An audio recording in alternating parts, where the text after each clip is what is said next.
Tokyo Paralympics was a watershed moment for Indian para sports, and cut to 2024, India has made its best ever performance in the Paralympics in Paris, and one man was common in both the editions, and that is our shuttling star, Mr. Suhas Yathiraj, who is right now with us on Republic podcast. Thank you so much, Mr. Yathiraj, for once again making this country proud, and back-to-back silvers. And how does it feel, because you come from one medal and there is pressure, there is all eyes on you, all speculations are on you. So how was that when you deal with the pressure? Yes, there is always pressure, and first of all thanks Rakshita for having me. Tokyo was different in the sense that when I went to Tokyo, nobody expected a medal out of me, including myself. But once you get a medal in Paralympics, then when you go in as world number one in the next edition of Paralympics in Paris this time, obviously there is some expectation. I did not want to allow the pressure to get to myself, so I just went in with the same mentality like I did in Tokyo. So yes, I would have ideally liked to win gold, but then that is how life and sport is. Some days you win, some days you lose. So when it starts to sink in, so you feel that you won silver and you start to feel happy. Yes, and your journey has been a story in itself.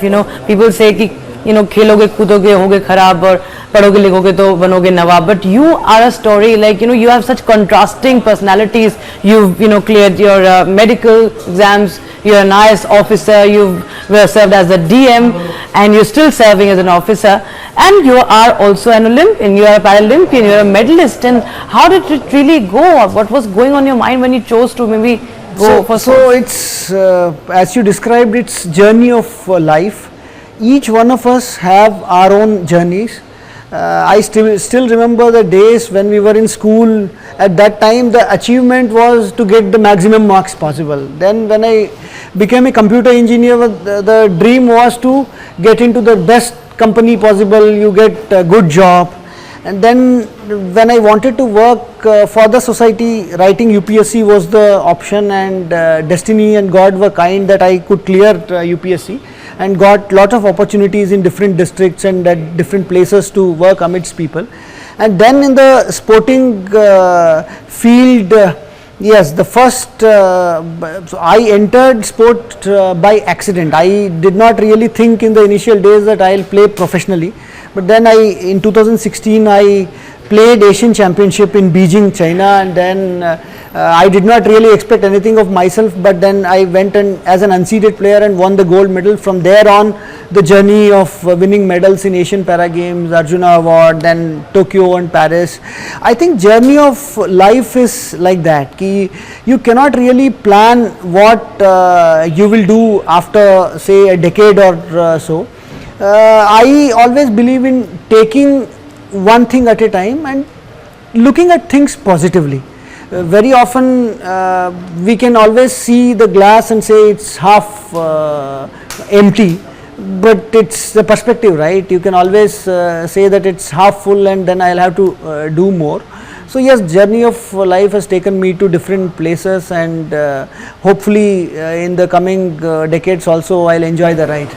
Many people would wonder that how do you really balance between the two, because it's a very high pressure job, even serving as a district magistrate of in very important cities in Uttar Pradesh, like Azamgarh. You've been also working in Prayagraj and Noida, especially during the COVID times. They were very challenging times, but at the same time also preparing for a platform like Paralympics. How have you gone out? What was the day like when you prepare and also manage the duties? My perspective is, if you really love doing something, you will enjoy the process. You probably enjoy journalism, that's why you are doing a podcast. You don't really feel that it is painful to actually do journalism because you love it. So similarly, being a civil servant is it gives me happiness and pleasure to be amidst people and to serve the people. And again, when I practice for 1 or 2 hours on the badminton court, the sweating in the badminton court is not pain, but it's pleasure for me. So I think for anyone, if they pursue what they like, then the journey becomes that much more easier, because what you see at the end of the day, this is probably only the climax. जैसे कहते हैं ना कि picture तो हाँ, बाकी ये तो असली जो पिक्चर होता है वो है when nobody is looking at you, when you are burning the midnight oil, when you are putting in the hard work. So if you are willing to do that, then sometimes results will come. Sometimes as has happened in this Olympics and Paralympics, some of the very good athletes have not been able to bag a medal. As individuals and as societies, we should accept failures and societies in our and successes in our stride. You think society is also, or maybe the Indian Janta is accepting and is more now exposed to the success of Paralympians? Are they more, because we've seen the glamour around cricket and other major sports, but now Olympic sports and Paralympics especially, because you are one figure, you are inspiration for so many of people, you are a popular name. So how do you think that perception is changing? Slowly society has changed a lot. Society has given importance to real achievers in life. I think social media has played a pivotal role. Again, the maturity of society depends on who it chooses to be its heroes. Yes, probably entertainers in film industries are heroes for some. Scientists may be heroes for some others, doctors may be heroes for some others, sports persons may be heroes for some others. At the end of the day, it depends on how much premium we attach to the achievement. In the sense, if for example, if a sports person has done something, I think somewhere the person sitting at home actually attaches value to that achievement and feels that he also aspires to do, yes, he relates that he could have also done that, or he wants to do that, he wishes to do that.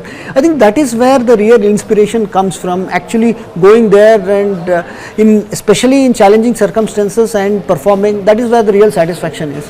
You talk about when one is a common man, you come from a village in Karnataka, growing up, and then there were many hurdles in education. In one of the conversations with Prime Minister Modi, talking about how he was struggling to get admissions earlier on, and then when you go on, there's language barrier, but then you come in the Hindi heartland, you come and serve in UP. What was this transition like, this journey like? You can just quickly tell us about it. I'll tell you, there was a time in my early childhood when I was not able to get admission to English medium schools, and I was not at all comfortable in reading or writing English language, because I started from a village in Karnataka.